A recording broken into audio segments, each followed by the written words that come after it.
महत्वपूर्ण निर्णयों के बारे में आप सबको जानकारी देने के लिए माननीय सूचना और प्रसारण मंत्री श्री अश्विनी वैष्णव जी हमारे बीच उपस्थित हैं। माननीय मंत्री जी से अनुरोध है कि आप मीडिया को संबोधित करें। साथियों नमस्कार। आज कैबिनेट में दो बड़े फैसले लिए गए, दोनों के दोनों हाईवे के हैं। एक तो दिल्ली में बहुत एक लंबे समय से डिमांड थी कि नेशनल हाईवे वाला जो पोर्शन है वहां से वसंत कुंज के लिए जो कनेक्टिविटी चाहिए, कई सारे पीछे प्रयास किए गए थे। फाइनली आज जो प्रयास अप्रूव हुआ है वो है 6 लेन द्वारका टनल। 6 लेन द्वारका टनल ये 6,970 करोड़ रुपीस की है। और दूसरा उत्तर प्रदेश में कानपुर को भोपाल से जोड़ने वाला लाइन, उसमें कानपुर से काबराई के बीच में 4 lane access controlled highway 7,145 crore. और उसके आगे वाले सेक्शन का भी उसमें बहुत सारा इंप्रूवमेंट है, एक्सेस कंट्रोल करना, उसकी वाइडनिंग, इंप्रूवमेंट, वो सब भी उसमें इंक्लूडेड है। पहला प्रोजेक्ट 6 लेन द्वारका टनल, ये दिल्ली के लिए एक बहुत बड़ा वरदान साबित होगी। 8 किलोमीटर्स की ये टनल एक तरीके से बहुत लंबे समय से जो डिमांड थी, आप सब जानते हैं एयरपोर्ट के पास में जो शिवजी की मूर्ति है, शिवजी की मूर्ति वाला इंटरचेंज है, उस इंटरचेंज से टनल नीचे चालू होगी और वहां से सीधा वसंत कुंज के पास आएगी। आगे आके फिर ये जुड़ेगी एम्स के पास। ये मैं आपको नक्शे में दिखाता हूं। ये शिव मूर्ति देख रहे हैं आप, शिव मूर्ति लिखा हुआ है इंदिरा, अपना जो एयरपोर्ट है, एयरपोर्ट से नेशनल हाईवे पे, वहां से सीधा वसंत कुंज और उसके आगे नेल्सन मंडेला मार्ग, और आगे जाके फिर जो बारापुला का जो ब्रिज है उस ब्रिज तक पूरा कनेक्ट हो जाती है। तो एक तरीके से कंप्लीट एक नई आर्टरी दिल्ली की बन जाएगी, एक नया एक पूरा का पूरा ट्रैफिक का एक कॉरिडोर बन जाएगा। ये डिटेल में नक्शा आ गया। शिव मूर्ति इंटरचेंज, वहां से गए वसंत कुंज, उसके आगे नेल्सन मंडेला मार्ग, और आगे जाके बारापुला का जो नाला के पास में जो एलिवेटेड कॉरिडोर है डीएनडी फ्लाईवे की तरफ, कंप्लीट ये एक नया कॉरिडोर बन जाएगा। ये रिज है, इस रिज को बिना डिस्टर्ब किए सारा काम करना है। इस रिज हमारे दिल्ली की एक तरीके से लंग्स ऑफ दिल्ली है, इसलिए उसको बिल्कुल भी डिस्टर्ब किए बिना इसके नीचे से ही टनल लेके जाने का है। ये प्रपोजल है जो आज कैबिनेट में माननीय प्रधानमंत्री श्री नरेंद्र मोदी जी ने अप्रूव किया है।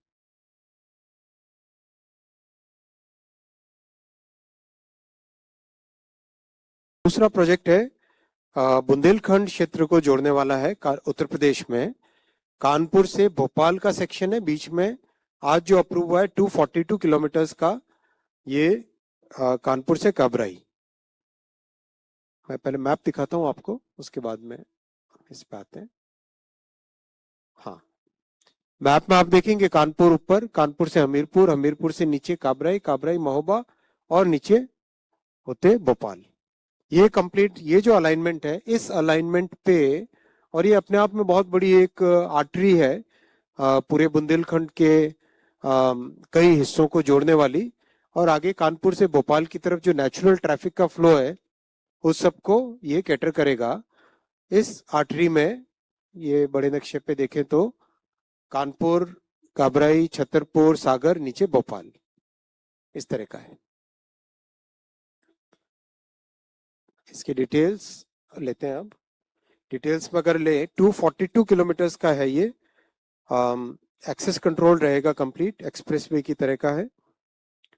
2.5 इयर्स में कंस्ट्रक्शन करेंगे इसको। कानपुर, हमीरपुर, महोबा, 3 जिले इमीडिएटली इससे कवर होंगे, और महोबा तो एस्पिरेशनल डिस्ट्रिक्ट भी है। बीओटी टोल मोड पे इसको डेवलप किया जाएगा।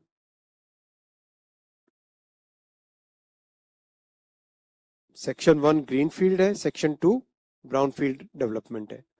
सेक्शन 1 में greenfield 4 lane of access control with 6 structures, 6 lane structures. शुरू से अभी से 6 लेन के स्ट्रक्चर्स बना ले, ताकि कभी आगे अगर एक्सपैंड करना पड़े तो 4 लेन से 6 लेन का एक्सपेंशन आसान हो। अभी कई इंफ्रास्ट्रक्चर प्रोजेक्ट्स में इसी तरह की थॉट के साथ माननीय प्रधानमंत्री जी ने सबको निर्देश दिया है कि 2047 के हिसाब से सोच के चलो। तो आज जो इंफ्रा बना रहे हो, कल को अगर उसको एक्सपैंड करना पड़े तो अभी से उसका जो बेस है वो बेस अभी से बना के रखो। बाद में बेस बनाना मुश्किल होता है।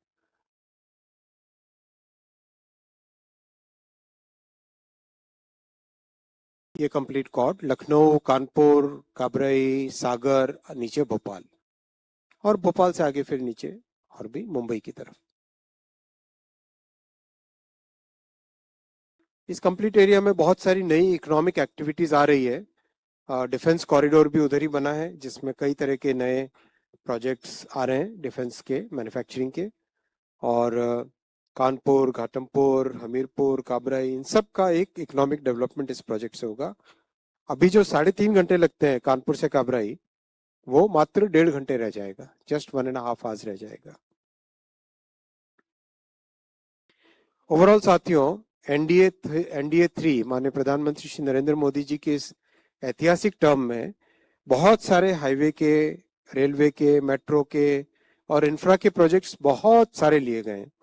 समरी में देखें तो 57 रेलवे प्रोजेक्ट्स 2,60,000 करोड़ के, 36 हाईवे प्रोजेक्ट्स 3,70,000 करोड़ के, 12 मेट्रो प्रोजेक्ट्स 1.5 लाख करोड़ के, 5 नए एयरपोर्ट्स और मॉडिफाइड उड़ान स्कीम 37,000 करोड़, फिर वाडवन पोर्ट और शिप रिपेयर फैसिलिटी, शिपिंग के रिफॉर्म्स मिला के 1.5 लाख करोड़ करीब, रोपवेज, उसके बाद में हाइड्रो पावर, फिर industrial cities, PM Awas Yojana, जल जीवन मिशन का मॉडिफिकेशन और कोल गैसिफिकेशन, सब मिला के करीब करीब 26 लाख करोड़ के।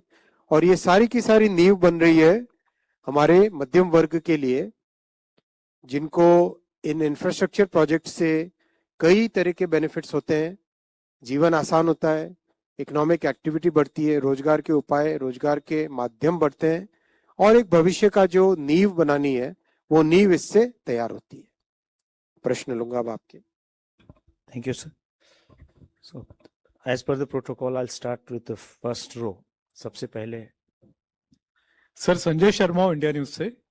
मेरा सवाल है सर कि क्या देश में जो कई राज्यों में अभी सूखे की स्थिति बन रही है, उस पर भी क्या कैबिनेट में आज चर्चा हुई है? इनके बगल आप। सर नमस्कार, मैं दीपक उपाध्याय हूँ स्वदेश ज्योति अखबार से। सर जो कानपुर टू कबराई आपने बताया, इसमें 2 सेक्शन आपने बोले, एक तो ब्राउन फील्ड, एक ग्रीन फील्ड, तो क्या दोनों साइमल्टेनियसली एक साथ बनेंगे कि कैसे होगा? ये थोड़ा एक second row 194। Sir Krishna Mohan Sharma, Bharat Express से। मेरा एक सवाल है कि जो 6 लेन की सड़क बनाई जा रही है, जो टनल है शिव मंदिर से अपने एम्स तक, तो एक प्रपोज यहाँ से भी किया गया था कि हमारे ताल कटोरा स्टेडियम से लेके और वहां तक जाएगा, तो क्या उस टनल को फिलहाल होल्ड पे रखा गया है या साइमल्टेनियसली उस पर भी चर्चा हो रही है? ये लक्ष्मण रह गए, उसके बाद हम आपके पास आए। सर मैं लक्ष्मण सिंह, एनबीसी आवाज से। मेरा सवाल ये है कि जो दिल्ली में 6 लेन द्वारका टनल का जो प्रस्ताव है, उसमें रिज एरिया को डिस्टर्ब नहीं किया जाएगा, ऐसा आपने कहा है। इसकी कोई स्टडी कराई गई क्या कि अंडर टनलर हम लोग करते हैं तो किस तरह से बचाव रखा जाएगा? क्योंकि कई बार इस पे सवाल उठते रहते हैं। Third row. So this is Sanjeev Chopra from PTI. I wanted to know the timeline for this 6-lane tunnel in Delhi, and whether Delhi government will be part of it or the Union Transport Ministry will be implementing this. Center row, front. Sir Prabhudatt from business line. Sir एक proposal आने वाला था cabinet में, ये FCI की rice stock से ethanol के लिए एलोकेशन देने के लिए, वो आया क्या आज? राइट फ्लैंक से एनीबॉडी? या 147 दीजिए।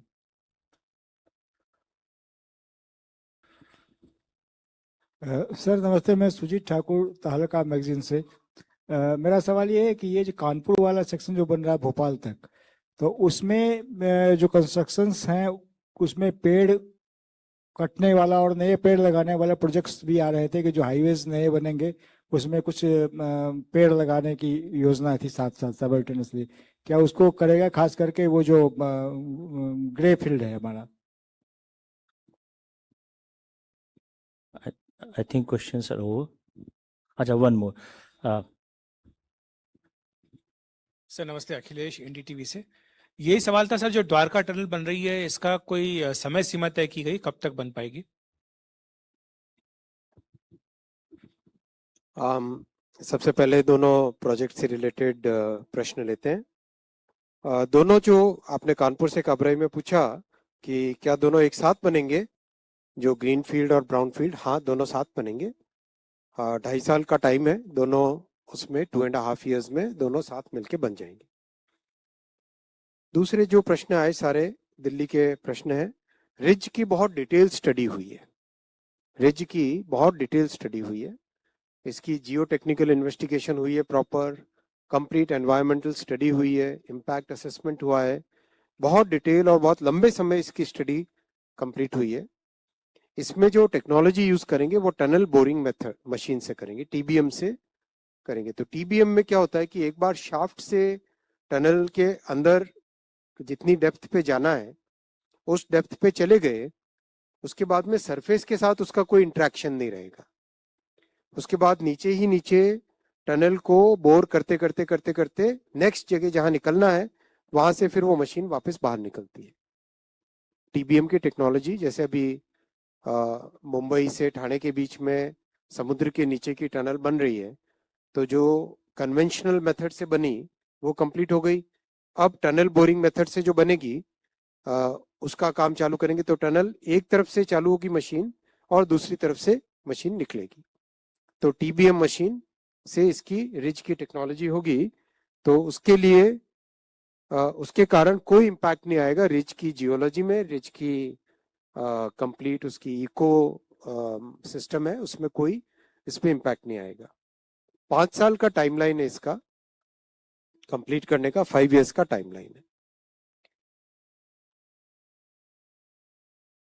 किसी भी हाईवे प्रोजेक्ट हो, रेलवे प्रोजेक्ट हो, उसमें बहुत स्पष्ट तौर से भारत सरकार के कानून और भारत सरकार का जो प्रोसेस है वो ये है कि पेड़ की अगर कहीं पर भी क्षति होती है, डैमेज होता है, लॉस होता है, तो उसके कंपेंसेटरी अफॉरेस्टेशन के तरीके ऑलरेडी बहुत क्लियरली डिफाइंड है और हर प्रोजेक्ट में वैसा होता है। और इसके लिए एवेन्यू प्लांटेशन हो, मीडियन प्लांटेशन हो, अलग से किसी जगह पे ब्लॉक प्लांटेशन करना हो, वो कंप्लीट एक सेट पैटर्न है जो हर जगह हर प्रोजेक्ट में लिया जाता है।